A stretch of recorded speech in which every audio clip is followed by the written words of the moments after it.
మీ పిల్లలు ఎంత బాగా చదివినా మంచి మార్కులు రావట్లేదా? లేదా వాళ్ళు కొంచెం చదువులో వెనుకబడి ఉన్నారా? అయితే ఈ వీడియో మీకోసమే. మీరు హయగ్రీవ మంత్రం గురించి విన్నారా? ఇది విష్ణువు అవతారమైన శ్రీ హయగ్రీవ స్వామికి అంకితం చేయబడిన శక్తివంతమైన మంత్రం. మంత్రాన్ని రోజు మన పిల్లల చేత జపించడం వలన పిల్లల ఏకాగ్రత, జ్ఞాపక శక్తి, మేధస్సు పెరుగుతాయి. చదువులో ఉన్న అడ్డంకులు తొలగి మనసు ప్రశాంతంగా మారుతుంది. పిల్లల యొక్క జ్ఞాపక శక్తి, ఏకాగ్రత, మేధస్సు పెరగాలి అనుకుంటే ప్రతిరోజు ఈ మంత్రం వారి చేత జపించేలా చేయండి. ఇదే ఆ దివ్యమైన హయగ్రీవ మంత్రం. ఒకసారి చూడండి.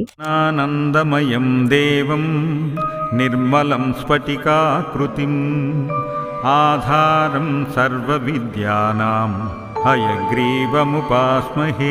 మా పిల్లలకి టైం లేదు, మార్నింగ్ వెళ్తారు, మళ్ళీ వస్తారు, ట్యూషన్కి వెళ్తారు, నైట్ వచ్చి అలసిపోయి పడుకుంటారు అని చెప్తుంటారు కదా పేరెంట్స్. సో ఇంటి నుంచి స్కూల్కి వెళ్ళే టైంలో కూడా మనం వాళ్ళ చేత అనిపించేలా చేయొచ్చు అనమాట.